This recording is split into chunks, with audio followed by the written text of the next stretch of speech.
The following story is about how this harmless action of me approaching people, like women in this case, that I like and showing my interest in them, how it led to this magnificent and crazy journey in my inner world about me being rejected since I was born and how I healed that. Or a big part of it, because it's, when you have gotten rejected from your past, it is not easy to just heal it like this, but I feel like I healed a really great, like a big part of it, because of this thing about me approaching girls. I didn't expect that, and I'm gonna take you through that journey. I'm gonna inspire you how you can do the same thing actually, and the story is basically that I am recording video about everything. As you know, like I'm recording most of my videos around inner work, around connections. So inner work, mental, how your mentality is, how everything is within you, how it comes to effects when you approach and interact with all kind of people in order to make any kind of connections, whether it's business connections or romantic connections or any other kind of connections, right? Because there's these things, these inner turmoils, these inner blockages that keeps us apart, that blocks us to take these wonderful opportunities. So again, like my story, back to my story. My story takes place in Basel. I'm recording a lot of videos around this inner work, and at one point, I'm like, do you know what? Let me just go up to girls and talk with them, and show my interest towards those girls. Because one major reason that motivated me to do this is due to the fact that one of my clients, he was very, how can I say, very down. Every time I coached him, he was like, Jin, you always lighten up all girls' mood. You always have success with women. I'm like, hey, yeah, I can also get rejected. So that statement actually motivated me to make videos of me actually getting blown out and rejected, so I could show this video to him and also all other kind of people, like even other clients and other audiences, right? So anyways, so I found myself in the streets of Barcelona. I'm like recording myself getting rejected, and the thing is that I also asked them, hey, can I use this video for educational purposes? And then what happens? I end up getting rejected twice. So first, I'm like stating my compliment towards these girls, and they're like, no. Or they're like, I have a boyfriend, I need to walk. Or they're like doing this, like no expressions, no anything, right? They're like, get away. And then I'm like, hey, can I use this for educational purposes? No, go away. No, or like shaking their head, like angry. It's almost like, because the egoic mind can be very vulnerable. So it's almost like the egoic mind is getting triggered. It's like framing. In my case, it was framing at some point, especially before in my past, but also like this time, like maybe once, like, hey, am I doing anything wrong? Is it wrong to give compliments out? But again, like, it's just the egoic mind. It always wants to analyze and justify and try to understand and grasp what is happening, right? Sometimes it does it in the wrong way. But the thing is that when you get rejected, let's talk about that. When you get rejected, like when you go up to you go up to a girl you really like, you want to compliment her, and you end up complimenting her, and she's like, "Oh, fuck off," or, okay, that is rare, but like, no, go away, or, I'm good, I have a boyfriend. Or if she's angry, like, fuck off, go away, or like looking like this at you, is, I see it as an opportunity to choose yourself, because you don't need her. You don't need her validation. You don't need her to smile, because you are doing this voluntarily, right? Like, she didn't even ask for it, so you cannot expect to get anything back. So this is one of the keys. And also, like, if you feel hurt, if you feel triggered, there's something within you, not her. Like, maybe in her as well, but you have to focus on yourself. Like, why is it that you're triggered? Did you expect something from this action of complimenting her, right? So figure that out, because you don't need an action. You don't need an outcome from you getting up and stating your interest to a girl. You don't need anything from her, right? So what is it within you that your soul is telling you? Why is it that your ego is triggered? Try to dive in. So for me, anyway, I go up, I get triggered. At the end, I get triggered because I get a lot of no's. So it's like a no, like I go up, you look beautiful, you look nice. In Spain, it's like tú eres muy linda, me gusta, whatever. And then getting rejected. And it's like, hey, I also do this. I also help guys breaking out their comfort zone. I'm from Denmark. No. Hey, can I use this for education purposes? No, no, no, no. And then when you get a lot of those no's, you need to be a really hard-headed guy, to not really get down on it, right? And there's only some certain, there's only a part of you that can withhold this, right? Like, you cannot keep your head over the waters all the time. So for me, I went down, and then so I felt like a bit, oh, what the fuck, like, what is happening? Like, wow, this is tougher than I thought. All right, then I go home, and then I go home to my home country in Denmark, and then I get a call from my mom, and my mom is telling me that that my dad has not been, like, because my parents are split, and then they split for like more than a decade ago. But then my mom calls me and said that she feels sad. My dad has done something more, like, my dad has rejected her. And then she tells me something about our childhood, that our dad has not really been there. Even when I was like 2, 3, 4 years old, even when I was born, my dad has neglected me. Like, she said some more informations around that information that reinforced the fact that he has not been really not been around. So that one, so I felt the neglect, but also felt the rejection, even more, even to a higher degree that I could ever imagine, because I already felt rejected from this exercise with the girls, right? So it's just funny that my mom never really called me. Like, she never really calls me up and speaks like this. This is the first time she really called me around and about that she feels down. She feels sad of these extra details that she has gotten. And my mom is a very strong woman. She's an independent lady. So I was surprised, and I could feel at the end of the phone call, she was like, your dad has not been good to me. Mom feels very sad. Mom needs to put the phone down. I'm sorry, my son.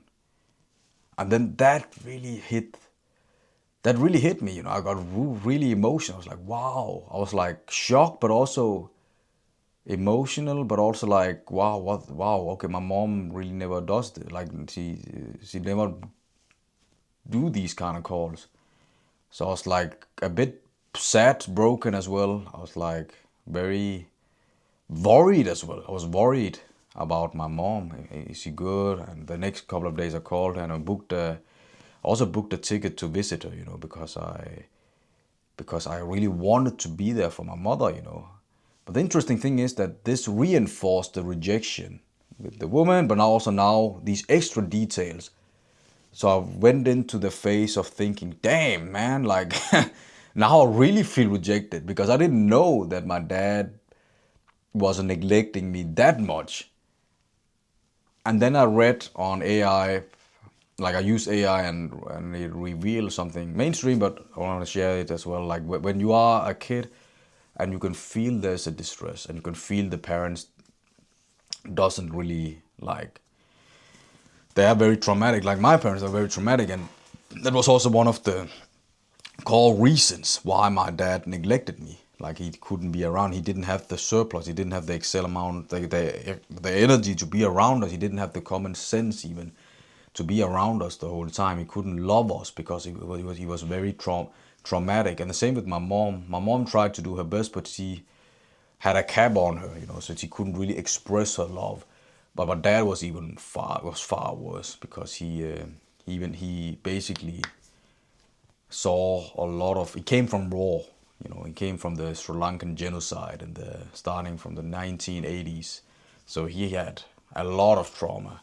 So it makes sense now. It makes sense. But I was still surprised that he neglected and rejected us to that degree. And then some other things happened, and people can laugh about it. But but like my computer broke down. I had a fight with my sister. So all those things also kind of put fire into this rejection inferno. Yeah, right? Like it all built and reinforced the rejection part within me. The hurt from this little young Jin, this inner child. I could really feel the rejection from this inner child, from all these events, from Barcelona, from my mom calling me up and telling me about, that my dad rejected me from an early age. And also the thing with my sister, like we ended up like fighting, and I felt rejected from her. And yeah, and then finally also like my computer, my PC, like my computer broke down as well. So all these things really, really, really put me in a negative space, where I felt rejected to its core. Like I felt the rejection in a crazy high level. So the thing I did was basically that I was like, okay, now it's time to do some inner work, So I really went down to each and every one of these rejections, and really dived in. And then until I went to the root, and I already knew the root. My mom, thankfully, has helped me in this quest. So she paved the path for me already, So I basically went to the core, and then I saw my dad being very, very angry. He was very, very, very, very resentful. He was very expressive with his anger.